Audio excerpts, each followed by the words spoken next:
I can tell you the Australian story. Is 75% of people in Australia live in the cities. And so all their food is grown in the country. So huge amounts of peanuts are grown. They're harvested, they're put in the silo. You get a cold, frosty morning, a hot, sunny day, and moisture buildup happens inside the silo. So what happens when moisture builds up? Where does mold thrive? Moist environments. Yeah. And so what alerted Dr. Colin Campbell to this is that every jar of peanut butter that he tested had a mold called Aspergillus. And Aspergillus is a mold that gives off a mold waste called aflatoxin. And aflatoxin directly affects the liver. So he found the cause. But he presumed that the poor children would be dying and the wealthy children would be living. But he was shocked when he discovered the opposite was true. The poor children were living and the wealthy children were dying. You see, as a doctor, he was taught, in fact, they spend about 2 hours on nutrition in 7 years. Doesn't make much sense. Mm-hmm. Because we are what we are because of the food that we're giving our body. It's like Michael and I asking our sons to do an extension on our house, and they're excellent tradesmen, and they come with their tools, but there's no building material. And they say, where's the timber? And they say, oh, sorry, I couldn't afford the timber. Or can you just chop down a couple of those trees? No, that's not good quality. You need the best quality wood. To expect the body to function and heal without giving it the effective nutrients. And after the break, we're going to define the nutrients in more detail. Minerals, vitamins, proteins, good fats. You can't expect the body to heal unless you're giving it the nourishment it needs to heal. So why were the wealthy children dying? Well, the poorer children, the only change was diet. The poorer children, they couldn't afford the meat sweet diet, which what Time magazine called what the city Chinese are eating. They couldn't afford those meats. They couldn't afford the cheeses and the refined sugars and the refined breads and cereals. It's called the meat sweet diet. So yes, that high sweet was feeding the cancer, but there was something in the meat, something in the dairy products. And he found that it was the proteins and the sugars that were really accelerating cancer. Because in the country, the country Chinese, they were eating a lot of vegetables, a lot of greens, a little bit of fish, a little bit of soy. And the cancer was not developing in the country children. And what Dr. Colin Campbell found, that he could switch cancer on and off by the amount of meat and dairy products he was giving the rats. Because when cancer breaks down in the body, when meat breaks down in the body, it leaves a massive waste. The fact is, 58% is burnt as fuel with meat. So what does that leave? That leaves a 42% waste, and it's a sulfur waste which is highly acidic. So acid waste. So that was another aspect. And that's why everyone should be their own doctor, because what we find is there are different things that come together in every case.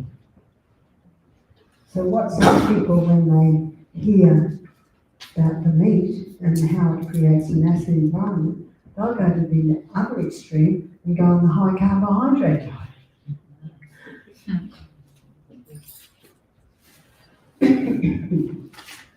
which actually is just as bad, just in another way. It's like one lady said, what's worse, aspartame or sugar? I said, how do you want to die? You see? What's worse, margarine or butter? How do you want to die? You know, they both have their dangers. So here was another aspect, was the high meat diet, but also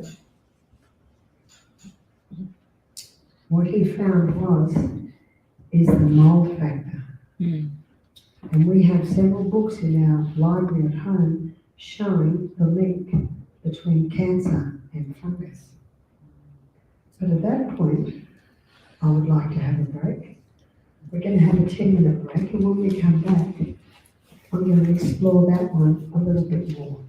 And I'm also going to go through the diet and the protocol that Elizabeth Cobb and many others have been able to conquer cancer. So let's have a break. It's 11:05, so we should come back at 11:15 and continue our investigation. Thank you.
They come in different styles. They put in EM,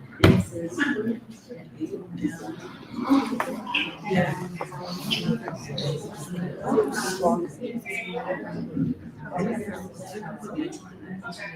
And they come in different styles.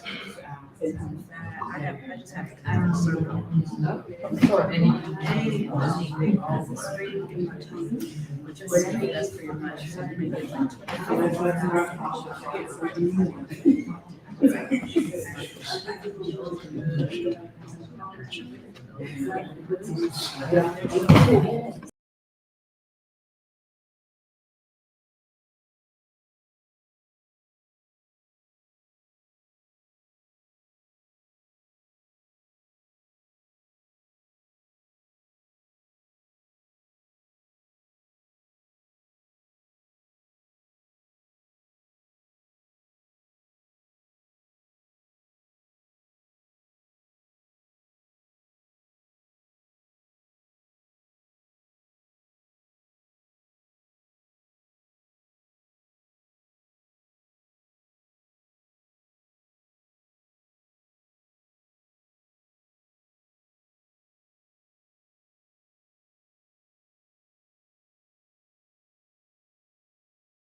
pues nosotros la seguimos, tú sabes. Y ella dice que apenas está en su casa porque viaja demasiado. Y entonces me dijo que si vamos a hacer un evento probablemente sea para el 2026 porque está lleno. ¿Cómo? Okay, so we are ready to start Bueno, va a again. empezar así que te llaman. And I want to see how many of you are in this building for the first time today. Okay. So for the first time today, okay. Now, there's some good news for some of you. I'm not sure if we can do for everybody, but you've heard Barbara reference a book called Ministry of Healing, okay? So the good news that included in the price of admission today is this book too, okay? For those of you who, I guess, like orange, color orange, and let me show you. So there are two books. One is the Ministry of Healing that Barbara referenced, and the other one is Steps to Christ. In your, some of you went already and got it. That's good. You are proactive. But Finding Peace, I think it's the title. It's the same book, but it's a different title. Okay. Okay, so if you don't get it today, you're gonna have to come back tomorrow and we'll get it to you tomorrow again. And if you've been here before, talk to me after because we have other ways of you getting it. Because we want to make sure everybody has it. Also, we have some of these flyers that basically advertise this series. If you have friends, if you have neighbors, if you have family members, hey, if you have enemies, but That's the number if one. you think that they need to hear and they need to come, who knows? Maybe that will be the last day they'll be your enemy. Okay, you will destroy them and they become your friends. So take one and share it with them. Tomorrow we're going to be here again at 10 o'clock, and the topic is gut health, chronic fatigue, and IBS. So please make sure you come, and we will share a little bit more at the end. Some announcements once Barbara is. Take another one, okay. Thank you. Oh, you got it.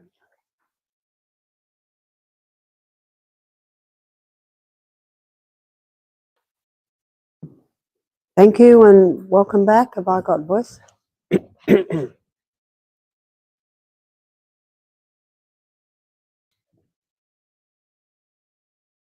Really strange to see rain because I've just come from Dubai and Saudi Arabia.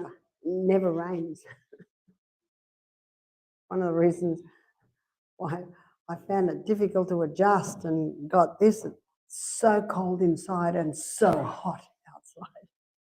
I find that maybe if I lived there, I'd eventually adjust. So let's continue looking at all the little threads that can come together to cause cancer. Also understanding that fungus is an opportunist organism. So in the cycle of life, it's part of bringing matter back to dust. That's what the carbon cycle or the cycle does. It brings matter back to dust. But the environment has to be right for its growth. And we've had a few guests. I'll give you a few stories to illustrate. But by the way, Elizabeth Kott, the Polish lady who conquered her cancer, she was very, very clean. Her house was spotless. So there wasn't actually a mold factor with her. But with some, it can be. If there's anything I've learned on my many years of being on planet Earth is never to be absolute. because what can be a big causative factor with one may not be such a big causative factor with another. It's like the breast surgeon that said he's alarmed at how many young women are getting breast cancer in the breast, where they put their mobile phone into that bra. You can even buy a sports bra today that's got a pocket in it for a mobile phone. So can you see that? That is another factor. And also, if a woman is at the computer a lot, the electromagnetic field coming off that computer going straight to the breast area. But also with the breast is underwire bras. The lymphatic system sweeps away waste from the tissue, and breast tissue is predominantly lymphatic tissue. And that wire blocks the very area where the lymphatic tissue, it drains into the nodes under the arm. So that is another factor. Also, exposure to chemicals, that's another factor.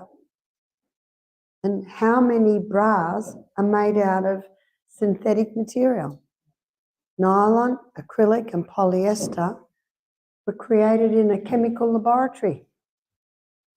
So we've got to go back to natural fibre.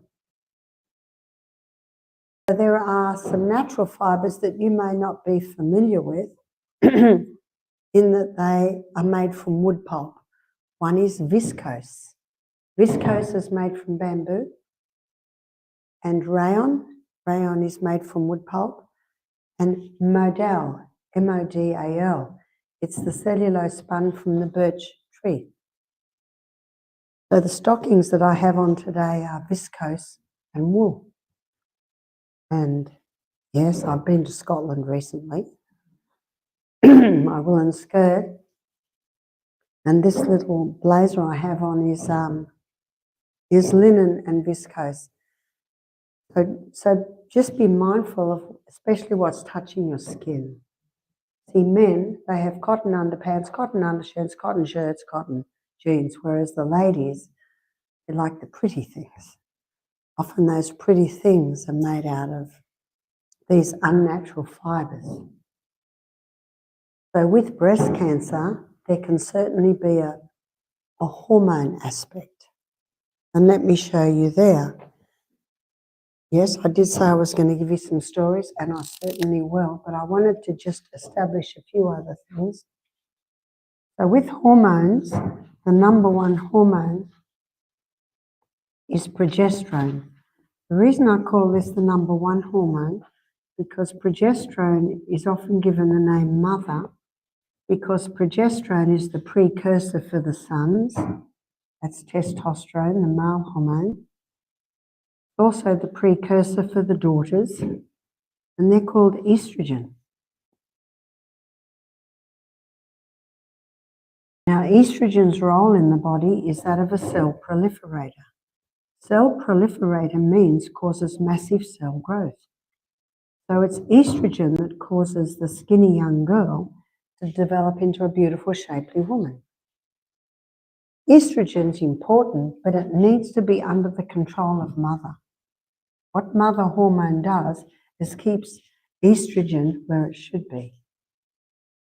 And it also plays a protective role on testosterone, because when testosterone levels convert into dehydroxytestosterone, that can cause inflammation of the prostate, even contributing to prostate cancer. So for men, prostate cancer. For women, breast cancer, uterine cancer, ovarian cancer. There's definitely a hormonal aspect. The contraceptive pill, which is high in synthetic estrogen, causes a rise in estrogen and a drop in progesterone. Those chemical fabrics that I just related to you, they can cause this rise in estrogen. Plastics.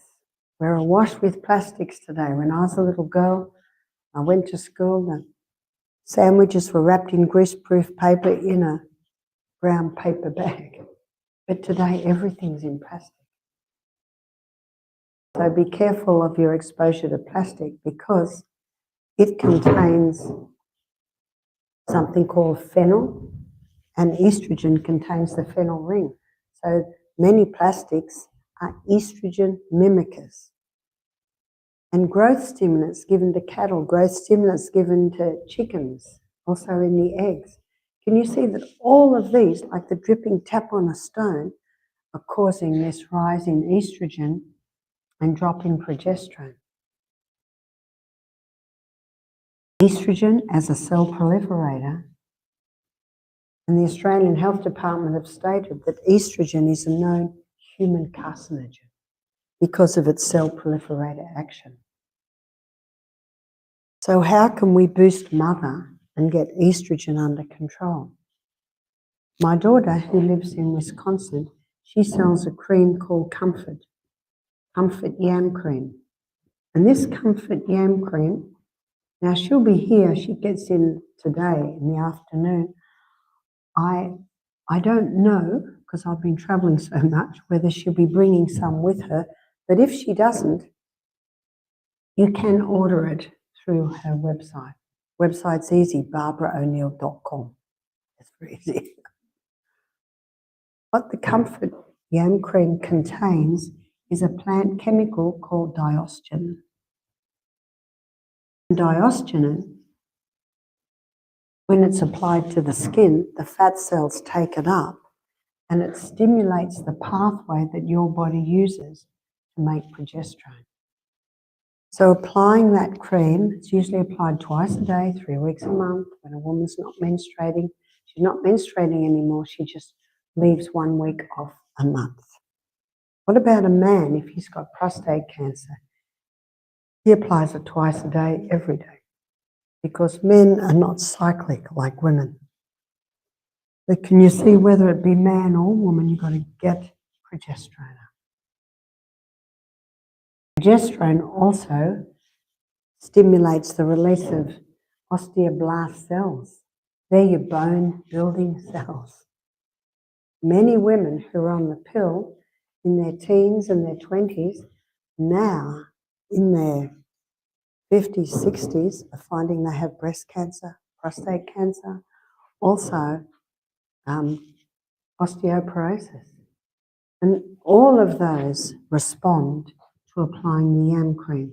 Because remember what it does? It boosts mother hormone. When you reinstate mother hormone, that hormone immediately brings estrogen and testosterone back to where they should be. A beautiful illustration of Psalm 104 verse 14, where God gave herbs for the service of man. They come in to work with you. Drugs, they say, get out of my way, I've got a job to do whether you need it or not. Drugs are like robots. I must, whether you need it or not. And that's an important factor in all endocrine cancers. How long would a person need to be on the yam cream for? And by the way, how long does it last? Usually lasts about 3 months. And that cream should be applied at least 1 year. All endocrine cancers, if it's a man, prostate, if it's a woman, any cancer in the reproductive organs.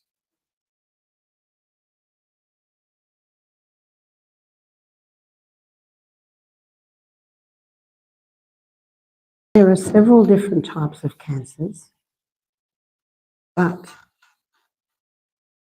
we find that there are some basics that they all respond to because of what cancer hates and what cancer loves.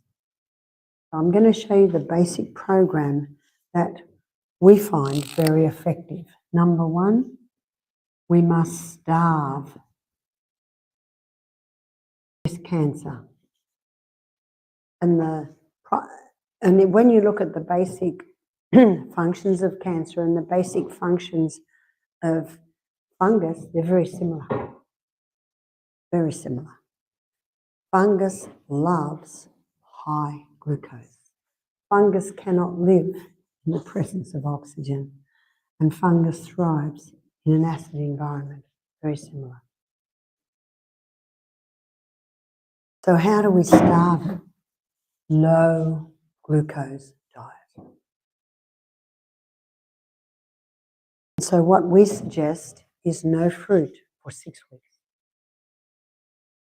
One lady said, but fruit's good. I said, fruit's fantastic. But fruit is high in fibre, high in glucose, low in minerals.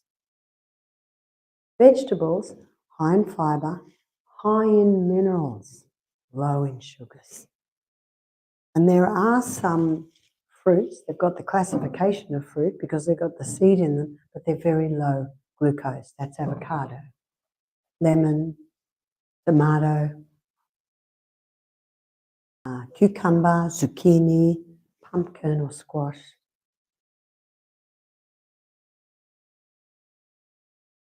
Only for 6 weeks.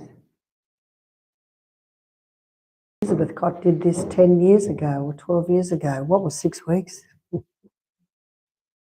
What it's designed to do, and this is what one writer called it, it's designed to give a sledgehammer effect to cancer cells.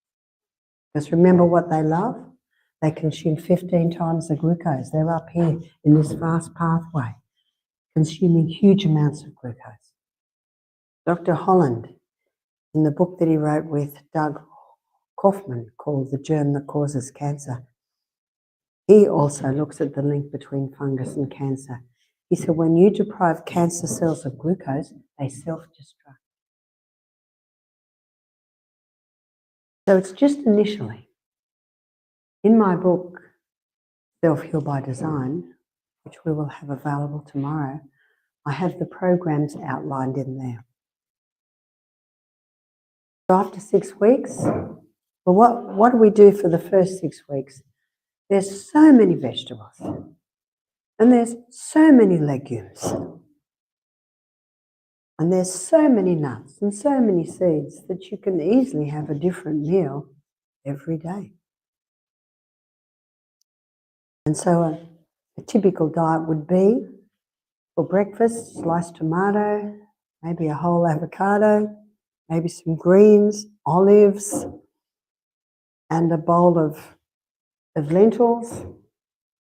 And remember, lentils are tasteless. If they don't taste any good, it's your own fault. You haven't put enough herbs in there. I love the Italian herb mix, where you haven't put enough salt in. And the best salt is the Celtic salt. It's the whole salt. It has 82 minerals in it. Celtic or Baja Celtic salt. Celtic salt is a hand-harvested sea salt from the coast of France. Or Baja salt. That's hand-harvested from the coast in Mexico. Now, they both contain approximately 82 minerals. Seawater contains 92. The salt that you buy on the supermarket shelf contains 2, sodium chloride. You mix sodium chloride up with water to make a seawater mix and put the fish from the ocean in that, they all die. In Matthew chapter 5, verse 13, the Bible says, "Ye are the salt of the earth. If the salt has lost its savour, wherewith shall it be salted? It is henceforth good for nothing to be cast out and trodden underfoot of men." How does the salt lose its savour? I'd like to suggest that refined salt has lost its savour. It's lost all the other minerals.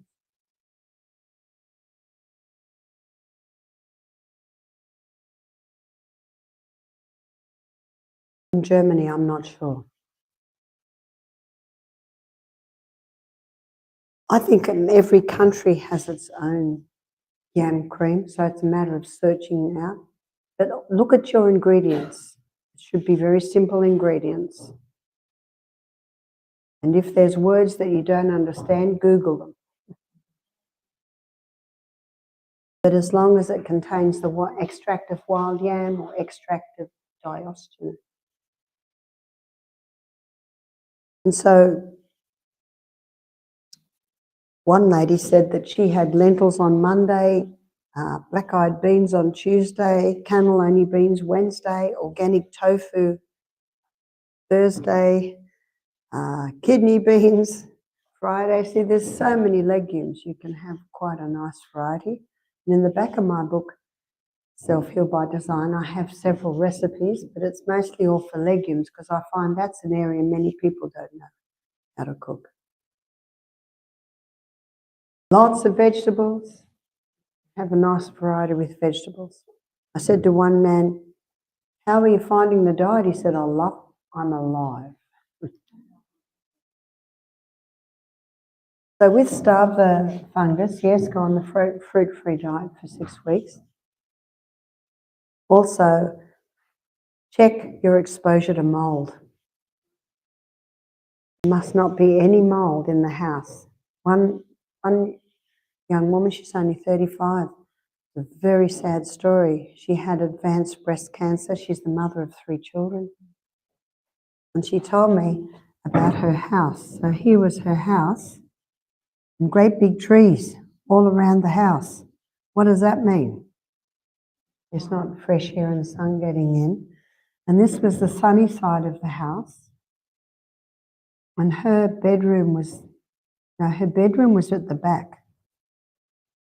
Then she had a wardrobe, and then she had the bathroom. But see the trees? There was no sun getting into the bathroom. And all her shoes and her belts were always going mouldy. So there's no sun getting into the bedroom. And it had a big corridor, and here were the children's bedrooms here, and bathroom, children's bedrooms. But the sun came through in the big windows there and came through here. And this bathroom had a window on it. No, there are bathrooms today that don't have windows. Every bathroom should have a window. You don't have a window in your bathroom, make sure you've got a fan. When you finish the shower, keep the fan on for another half hour. Got to keep that bathroom dry because mold thrives in moist, warm environments. It's a very sad story. Her husband was away all day and she was the cleaner. So she was always cleaning the mold off. But when you wipe that mold, you're breathing in the mold spores.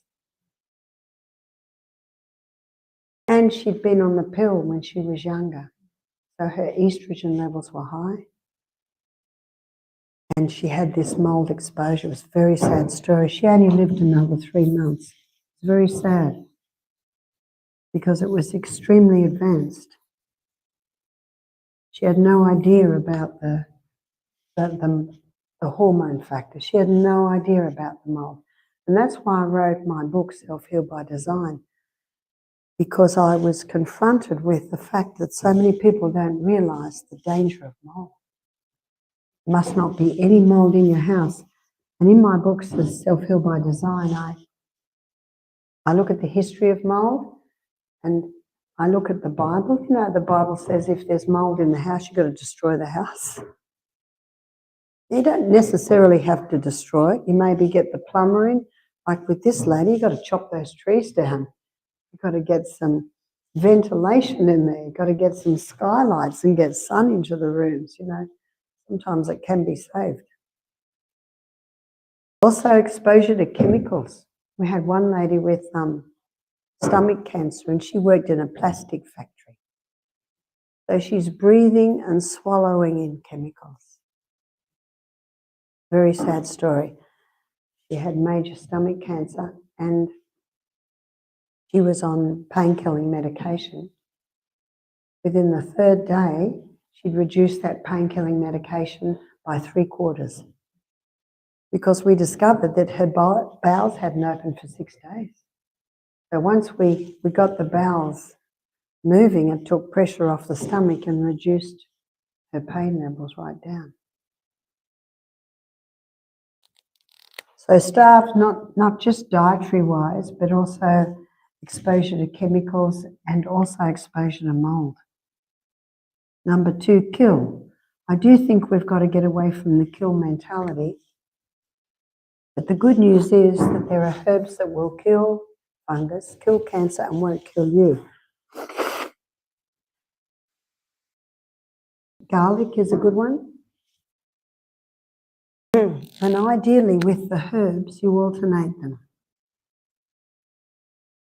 Because the microorganisms, the bacteria, yeast and funguses, they adapt and adjust. And that's why this overuse of antibiotics that we're exposed to today has produced superbugs. They've had so much drugs thrown at them that they've adapted and adjusted, and now nothing kills them. That's why it's important to know how these microorganisms work on planet Earth, and if they are present in the body, why are they there? So alternate the herbs, usually 1 or 2 weeks, you change the herb. So one is garlic, and if it's taken as raw garlic, that might be 3 raw cloves a day. Not everyone can handle raw garlic, but if you have a bowl of hot soup and crush a clove into the hot soup, it calms it a little bit. Most people can handle it like that, or mash it with avocado. That calms it a little bit. Another nice thing you can do is baked potato, open it, and have crushed garlic and olive oil and salt. A spoonful of that's in your baked potato, very nice. So the olive oil can calm that down a little bit. So it might be garlic for a week or 2. Another one is olive leaf extract. Olive leaf extract contains plant chemicals that are able to kill fungus.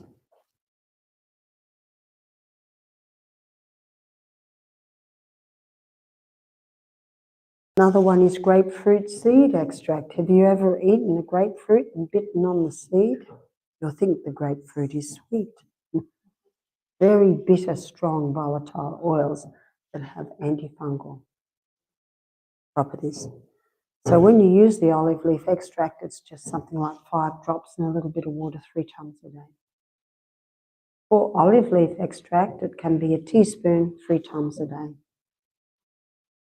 Another one, which is a strong antifungal herb, is portiaco.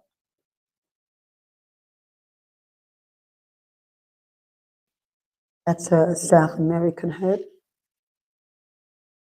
And another one is the essential oil oregano. You call it oregano, is that right? It's very strong, so you just start with 2 drops in water 3 times a day. And on the 3rd day, you can often go to 3 or 4 drops. That's enough because it's very strong. So you alternate those herbs, and when you've gone through all of those herbs, you can start again. So number 1, we're starving it. Number 2, we're killing. Number 3, alkalize.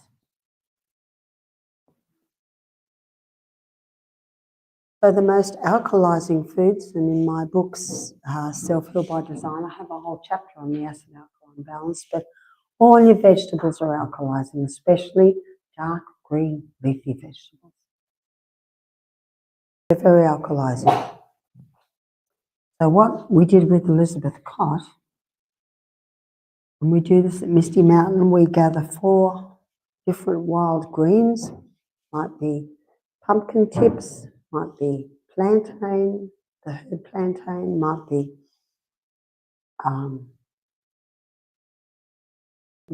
parsley, but any edible green herb. And we always put mint in to make it taste a bit better. So it's usually 4 cups of greens, 4 cups of water, blend it and strain it. Put it into bottles. That's usually 4 of those a day. You live in the city, so you don't have access to that. You can use green barley powder, mix that with a little lemon and water, or super greens, or chlorophyll. But those greens are very alkalizing. So she drank on an average 3 to 4 drinks a day, the green drinks. Also to alkalize, we have a hyperbaric chamber. A hyperbaric chamber, it pumps oxygen in under pressure. And they were first developed to help deep sea divers that get bends. You see, the air that we're breathing is 79% nitrogen and 21% oxygen. When they come up too quickly from deep sea, they can't release the nitrogen quick enough, so they go into bubbles in their muscles and joints. It's very, very painful. It's called the bends. So they developed the hyperbaric chamber that puts pressure, puts oxygen in under pressure. And Henry's law states that more gas goes into liquid under pressure. And so that's how the hyperbaric chamber works. But when a person has a hyperbaric chamber, it really boosts their oxygen levels. Remember, cancer hates oxygen. Now, when Elizabeth Cott attended our program, we didn't have the hyperbaric chamber then. But to ensure that you're getting adequate oxygen, that's why exercise is very important.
And gardeners that might have mold on anything, they spray it with sodium bicarbonate.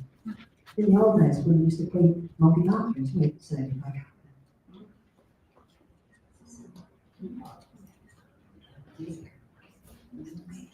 There is a doctor, he was an oncologist, his name's Dr. Tullio Simoncini, Italian oncologist. He was injecting sodium bicarbonate into his cancer patients, straight into the cancer, and it would just give a wave of alkalinity, and the cancer couldn't survive, because no matter what cancer does, it doesn't. He was getting 90% success rate with cancer, until one of his patients died. So the pharmaceutical companies targeted that. They put him into jail under a charge of manslaughter. All his qualifications have been taken away from him. Apparently he's out of jail. My husband said if only he'd injected the patient with chemotherapy, he would not have been put into jail. Is that right? Yeah. And how many die from chemo, but there's no accountability? I don't know the story of the patient that died. Was he about to die? She don't really know, maybe died out of the thing. She'd been given 5 days to live 7 days ago. The daughter brought her. As soon as we looked at her, we thought, oh dear, this lady looks like she's about to die. Mm. Do you know, was it a case like that? And we didn't have any trouble because, she was about to die anyway. And her daughter brought her hoping that something could be done with her pancreatic cancer. Her face, her skin was just yellow. Mm. And we're an hour and a half from the airport, we're a long way away. And I didn't see this lady till, this was about 5 years ago, till the last consultation, and I thought, oh yeah. She could leave, she couldn't blink. I said to the daughter, your mum's very sick. She said, well, what do you want me to do, take her home? I said, well, we'll see how she is in the morning. We can't throw the mountain away out in the bush. And she actually passed at 10 o'clock the next day. Very, very sad. It's just an illustration to show that sometimes people come very, very late. They've tried everything and just got worse. One lady said to me, I had breast cancer. They took off my breast. They gave me chemotherapy, radiotherapy. 3 months later, they said, you're totally cured. She said, 1 year later, she said, I got bone cancer. Was she totally cured? I did chemo, radiotherapy again. 3 months later, said, oh, you're cured. A year later, she gets brain cancer and liver cancer. By the time she came to us, it was very, very advanced. She said, I'm upset. She said, hearing everything that you're talking about, she said, this is what I would have wanted, but my family pressured me. She said, I never wanted to do it. Very sad. Very sad. Sometimes if there's a lot of pressure by family, you've got to buy a ticket to Australia or something. And they're doing the best they know because they only know the medical way. This is why chemotherapy has an effect, because the cancer cell consumes 15 times the chemotherapy as a healthy cell.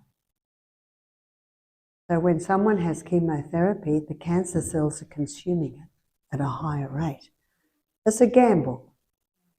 They just hope more cancer cells die than good cells.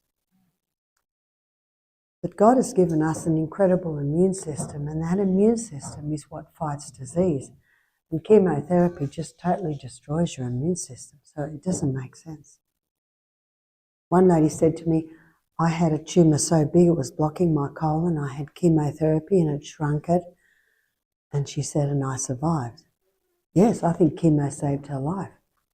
But it would have come back if she hadn't come to Misty Mountain and changed her lifestyle. So I do acknowledge that. There are people that had chemotherapy 15 years ago and they're still going. Absolutely.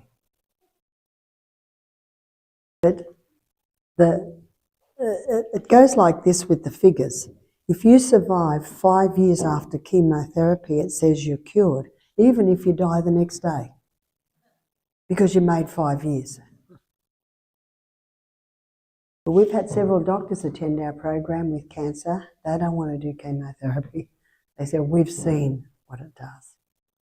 You go into a chemotherapy waiting room, it's the most dismal place because the people feel so terrible on it. Now, I'm not a doctor, I'm a teacher. I teach people how to give their body the right conditions for healing. So about 15 years ago, an American doctor gave me a recipe for sodium bicarbonate wraps.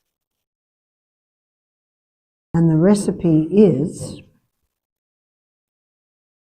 to use 2 kilos of sodium bicarbonate mixed in 5 litres of very hot water with the juice of a lemon. And you dip the towel in to this mix, wring it out, and then you put it around the torso and then cover that with a woolen blanket. Cannot be polyester, cannot be cotton blanket, must be wool.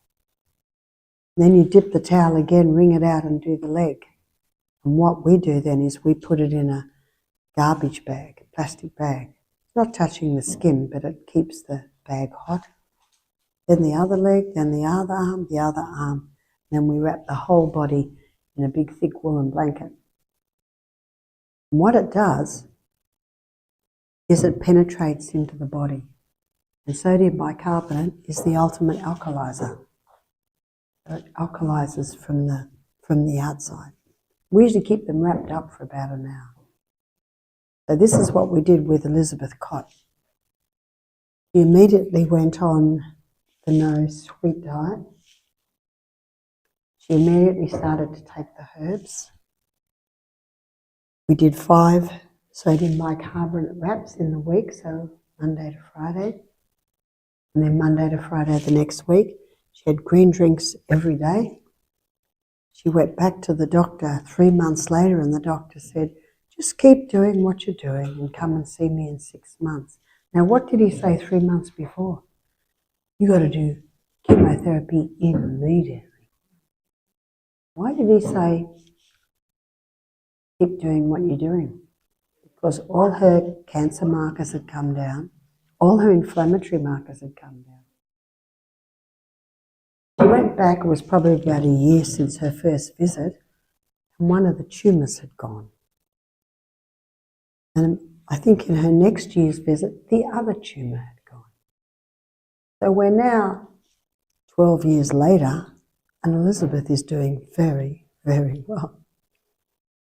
She's an amazing cook, so she's just adjusted all her beautiful Polish recipes to, instead of wheat flour, spelt flour, instead of butter, she uses olive oil or coconut oil, instead of cream, she uses coconut cream. I went and had a meal with her. Beautiful food. Beautiful food. In fact, when the doctors see her now with her yearly visit, they just scratch their heads. They can't understand it. They've never seen anything like it. Totally healed. We had another man, he had prostate cancer. He was 57. He wasn't really interested in coming to the retreat, but he was not interested in what the doctors were proposing. So he came, a bit reluctantly, but he knew he had to do something. He was a strawberry farmer, so a lot of exposure to chemicals. His wife and his daughter came with him. And in the initial consultation, I said, well, what you can choose to do, you can choose to have the wraps, and you can choose to have the hyperbaric chamber and the green drinks. And if you agree to, you can go on the fruit-free diet. And he's thinking about it, and his wife and daughter saying, he'll do it, he'll do it. Every time we served him a green drink, he'd look at it, and his wife and daughter would get him to drink it. It's an interesting story because he wasn't totally there mentally. He just did it because he didn't want to do the medical way. And they were just there for 1 week. 3 months later, he emails me, cancer-free. Now he's interested. But he also went on the yam cream. And he also went on some herbs to help reduce the inflammation of the prostate gland. If someone comes with breast cancer, like the lady that came with breast cancer and she did all this, she also applied castor oil compresses to the breast. Because castor oil penetrates very deep, and wherever it penetrates, it breaks up lumps, bumps, adhesion, congestion. Castor oil can break up a bone spur.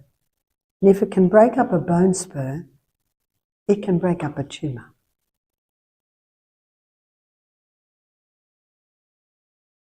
So as you can see, this is the basics when someone has cancer. No matter what type, no matter where it is, because all cancer loves and hates the same things. But with different types of cancers, there may be different things that you would do. Someone has stomach cancer, they can drink sodium bicarbonate. Now, you don't want to reduce your stomach acid, but it's only acid when you smell, think, start to eat food, then the acid's released to break down your protein. So the person can drink a teaspoon of sodium bicarbonate and a cup of water first thing in the morning and last thing at night. And if someone has colon cancer, they can do an enema of the sodium bicarbonate and water, because it only alkalizes what it touches. To drink sodium bicarbonate all through the day doesn't alkalize the tissues, but the green drinks do, because they're very high in their alkaline minerals.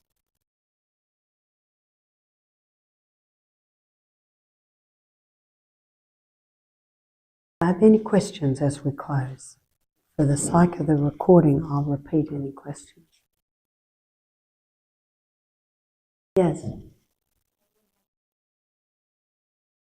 Yeah. Yeah. Now we buy 20 kilos for $20 at the hardware shop.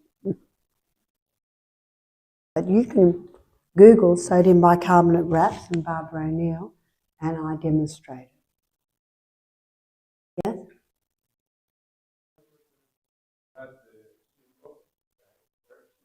Yeah.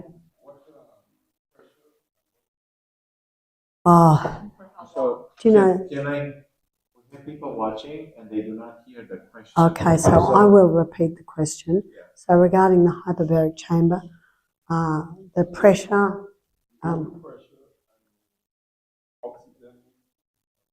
I can't tell you that.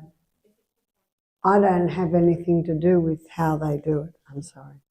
But you could easily Google the average.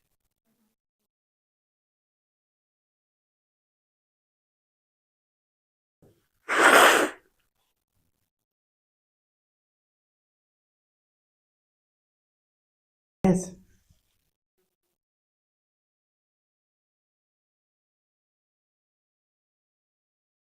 Does this apply when you're with lymphatic cancer, no matter what the cancer is? The same thing applies. When you mentioned the wraps were because of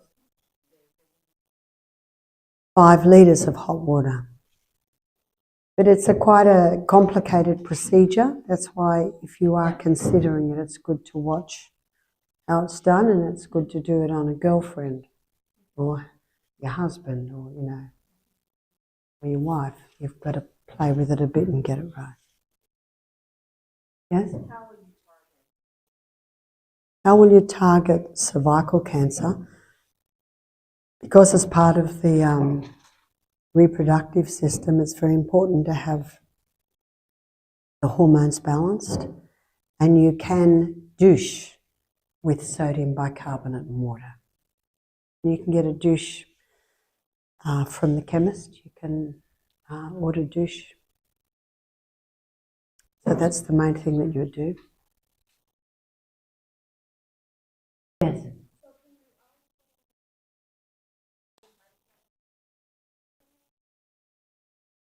You can do the sodium bicarbonate enema for colon cancer, but that's only if it's in the last part of the colon. Because again, it only alkalizes what it touches. And that's why Dr. Tullio Simoncini, he had a portacath in his patients and he would inject it straight into the cancer. But if you drink it, all it does is alkalize you when it's touching.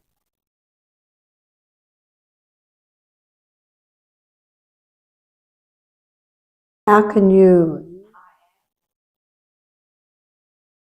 I don't know exactly how Dr. Tullio Simoncini did it. I just know that he had a portacath so that he could inject it straight in. How he would do it with bone, I don't know.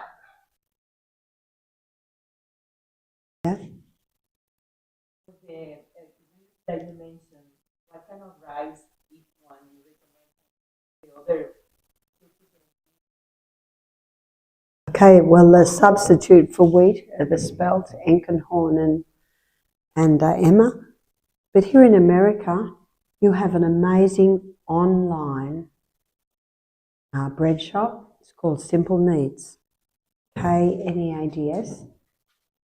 And it has the most beautiful gluten-free bread I have ever tasted. Most gluten-free bread's not very nice. This young man put this together for his boy because he couldn't handle it. So it's Simple Needs. And it's all organic and it's all gluten-free. And they will ship anywhere. But I don't, that bread is now in a lot of Trader Joe's, Whole Foods. In fact, I'll be in North Carolina next week running meetings for him. So then somebody mentioned that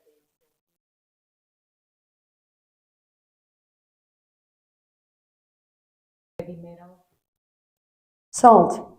Is salt contaminated with heavy metals? No, makes no sense. Heavy metals sink to the bottom of the sea. They're not in the water.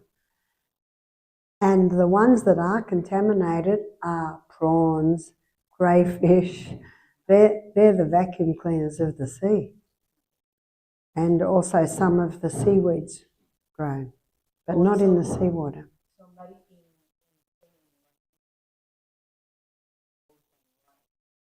Can you drink the ocean water?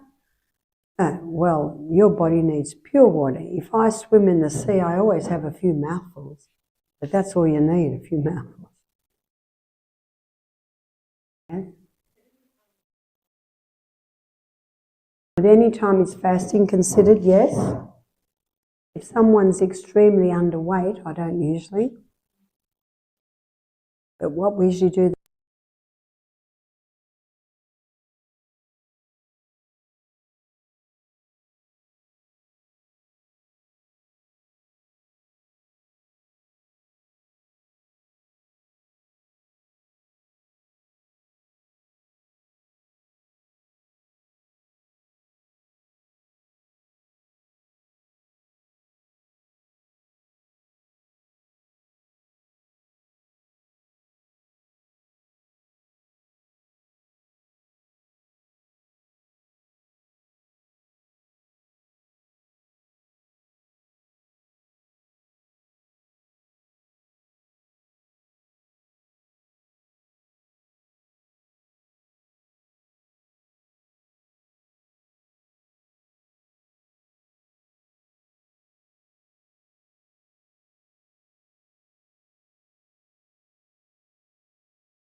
and just on a high street diet, they're getting overload of fructose.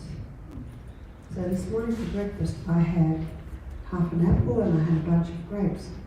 That's easy for the liver to convert that fructose to glucose. But when there's an overload, which a lot of people don't realise, fruit juices, sweet jams, sugars, and any pastry, breads that are sweetened with high fructose corn syrup, that is total overload of fructose. And so what the liver does is it stores it as fat. There's your fatty liver, because the liver is the only organ with fructose receptor sites. So the liver is the organ that's directly affected. So how can you heal from fatty liver? Stop the cause. Make sure you're not eating anything that has high fructose corn syrup in it. Yes, you can eat fruit, but not a lot. Totally eliminate all refined sugar from your diet. And often within a month there's no fatty liver.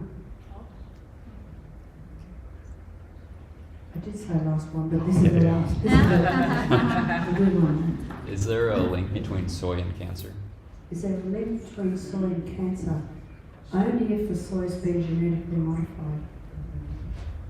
And I'll show you why.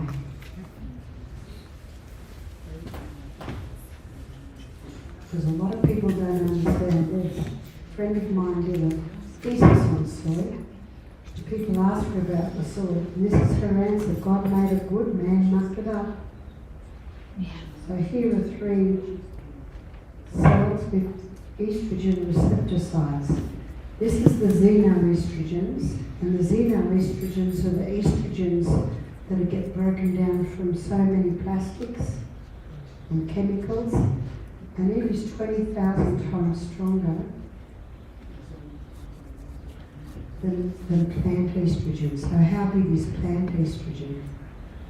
Just sitting like this, that's the plant. But it is 20,000 times stronger. Sorry, I'm wrong. That's human. That's the human estrogen. Xenoestrogen, 20,000 times stronger than human. Human estrogen, 20,000 times stronger than plant. And remember Psalm 104 verse 14, God gave hers for the service of man. That plant estrogen just sits like that. And that plant estrogen is found in soy. So you can see we do not need to fear soy, because it's so small. But because it works with the body, it comes into the receptor side and knocks, and it says to the cell, do you need me? And the cell says, no, we've already got too much. So it will sit there. And what it does is it blocks that receptor side so that xenoestrogen can't get in. So can you see that soy plays protective? And yet if it knocks on the door and it's too low, it will come in. But the soybean grown in America today is called Roundup Ready. Because it's been genetically modified, problem number 1, to resist Roundup. So there are 5 doses. One farmer told me this. He said 5 times before harvest, spray with Roundup. That soybean is a dangerous soybean. 1, because it's been genetically modified. 2, because it's got all of those xenoestrogens in it. That soy will increase breast cancer. That soy will increase prostate cancer. So remember what my friend said? God made it good, man mucked it up. So it's a pity to throw the soybean out when you consider that it's a remarkable food. So just make sure it's organic. Because if it's organic, it will not be genetically modified. So I'd like to thank you for your very interesting questions. And I'd like to thank God that my voice is strong. Yes.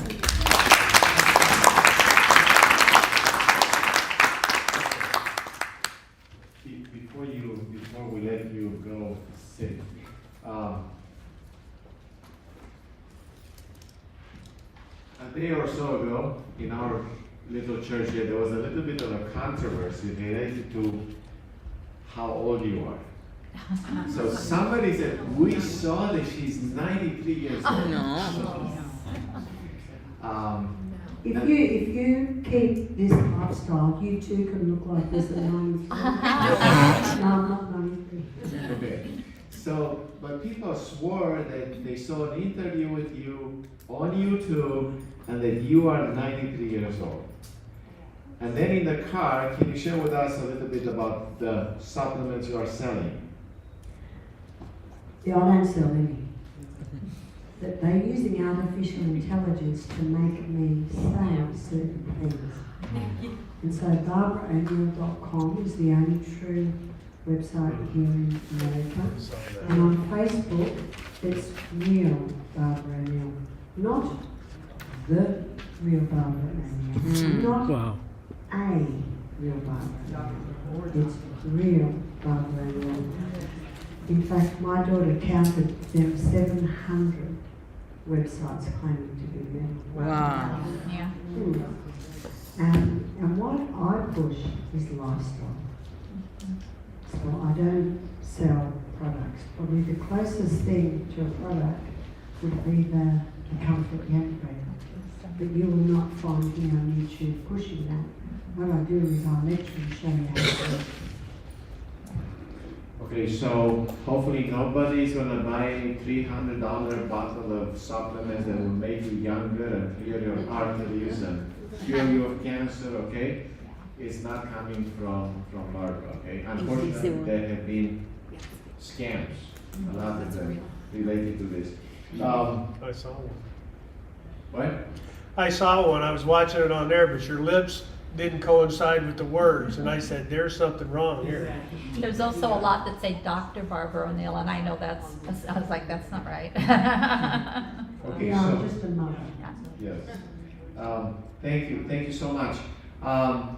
Once again, I have a few things to wrap up here. Number one, how many of you cannot come here tomorrow? No, So sure. we have 2, 3, maybe 5. Okay. So have you received the book today? Is anybody who is not here to, any of you who cannot come tomorrow who doesn't have the books? So you got the books, everybody got the books. Okay. So tomorrow we're gonna get the real Barbara O'Neill books, okay? And those will be for sale. And by the way, Barbara's here. There was some cost involved. We are not passing this to you, but any book that you buy is going to be a blessing to her and her work, okay? Amen. Any donations you choose to give is going to be a blessing to her and her work.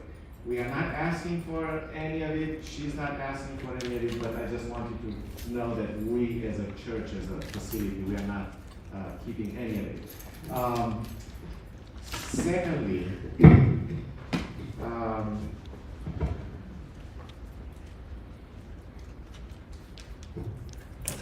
we do still have some of the flyers. Okay, they are on the table outside. If you want to give some away to friends and so forth, invite them to come with you, do that. If not, if you cannot come tomorrow, hope you can come on on Thursday and Friday. Barbara's also lecturing at the church in Elmhurst every night this week, but from what I hear, it's closed. There are different topics. It's the Elmhurst Seventh-day Adventist Church. It will be live streamed on their YouTube channel, and talk to me if you need information about that. Also, we have our own channel, Hope Route, which also we live stream and on Facebook. And another good news is that this Saturday at 1 o'clock, streaming on YouTube? we have a YouTube. luncheon Research that's YouTube. open to everybody. About a year ago, we heard what the U.S. Surgeon General said when he talked the about YouTube an channel epidemic of loneliness.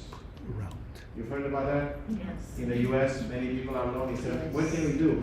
Well, we can eat together. We can invite our neighbors to come here. Anybody who wants to, and we love it. Okay, That's so right. if you want to, This there's a Thursday, flyer all the out morning there will by be the open. table. You're welcome to join us. The last thing I'm gonna say, this is my water bottle. Okay? I love to drink water. It's good for me to drink water, right? What's the problem? It's a plastic bottle, okay? So you may have heard the information here, but what change are you gonna make? So I'm gonna have to get a new bottle, okay? And even better, if any of you want to give me one that's not too heavy and is healthy. See, this is hard plastic and it's BPA free. So if you get the hard plastic, Okay? this plastic's convenient, doesn't break, but it's BPA free, so that's a healthy one. Yes. So BPA free plastic bottle, okay, you can bring me a gift tomorrow or next week, any other day. Thank you so much, and hope to see most of you tomorrow. And bring a friend.